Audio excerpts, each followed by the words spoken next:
The Winona Sports Network welcomes you to Thunder Talk. Thanks to Arcadia Chrysler, Dodge, Jeep, and Ram. Get all the dirt from Mississippi Thunder Speedway.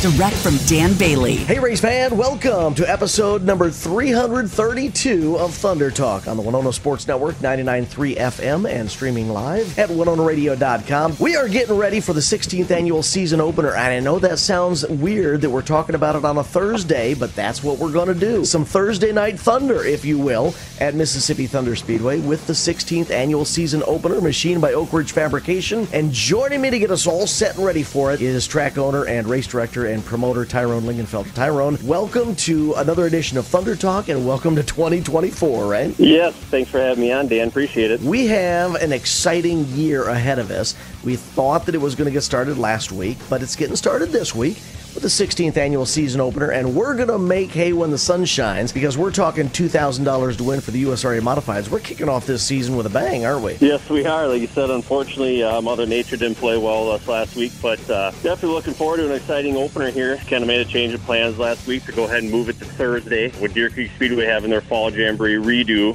on Friday and Saturday. So hopefully we should catch some modifieds that'll be traveling for the US MTS coming up this weekend. So on Thursday should be a really good show. That's why we put the $2,000 in there, try to entice those guys to make the swing over before they head over there. So should be a really good show, as along with our USRA B-Mods, USRA late models, USRA stock cars, USRA hobby stocks, and our Eco-Mod division will be making their debut as well. So a lot of exciting things going on for sure. If a race fan has not been following Mississippi Thunder Speedway's social media presence, first of all, shame on you.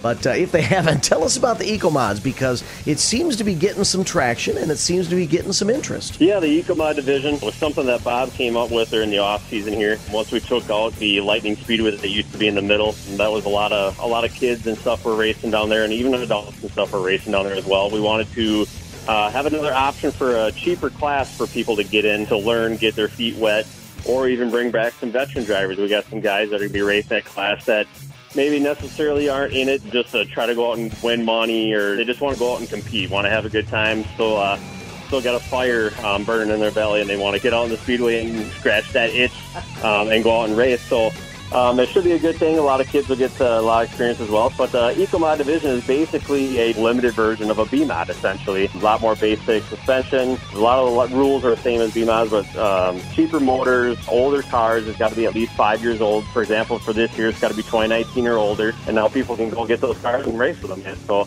a lot of them are still good cars. It's just they're kind of outdated for the classes that they were racing in. So now this Eco-Mod division will bring them back to life. And I would be remiss if I did not mention that this 16th annual season opener will be followed only 1 week later by one of the big events of the 2024 season, and that is the dynamic concrete resurfacing Dairyland Showdown, as we bring the World of Outlaw late models and the USRA Modifieds back to Mississippi Thunder Speedway for a 3-day special event. This has been a very successful promotion over the last couple of years, and it seems to be only getting better. Yeah, we've got quite a few campsites already booked up, reserved tickets already sold for that event. I think this event has by far the best chance to be our most successful Dairyland Showdown, especially with the World of All late models seems to be getting more and more popular every single year. And then as well, we got the ONUM Modifieds are going to be getting a preview before their big deal coming up at the end of the month, end of May, beginning of June there. So I think we'll have a big car count of Modifieds. Just a lot of excitement around the event. I think it's got a ton of potential to be a very good event. And last week on Friday, we were hoping to see the inaugural visit by the IRA 410 sprint cars with the Spring Sizzler event. Of course, Mother Nature didn't let us do that, but we are going to be able to experience them at the end of the year, aren't we? Yes, they actually got rescheduled for Friday, September 27th. That would be the first night of our pumpkin races at the end of the year. So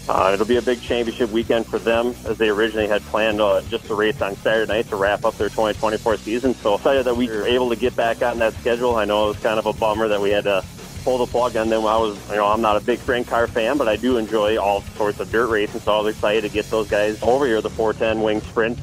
Those guys are basically just like the World of Outlaw sprint cars that you see on Dirt Vision or see around the country all the time. It'll still be a really exciting event, and I'm glad that we at least can be a part of their season in September. And race fans, Mississippi Thunder Speedway is shining the spotlight on you this year because, Tyrone, we have seen the introduction on social media. This Thursday night, people will get to see it in person, and that's the all-new revamped Racing with Angels hospitality area. Give us your take on all the work you have already put in on what what you could probably refer to as phase one. Yeah, before we always just had the old kitchen. So we actually took that kitchen out. It was only one line of service that we could provide. So we took that out, and while taking that out, we also made our hospitality area a lot bigger. The area that we will be able to provide food out of is going to have 4 lines of service, so we're quadrupling the amount of food that we should be able to hand out to people. There's pop coolers now for each of those lines. We put TVs by those lines because we definitely don't want anybody to miss any of the action on the Speedway, which you shouldn't be in line very long to begin with. But if you want to go down and grab some cheese curds quick and grab a pop while the races are going on, you can buzz down there and you won't miss any of the action. I think that's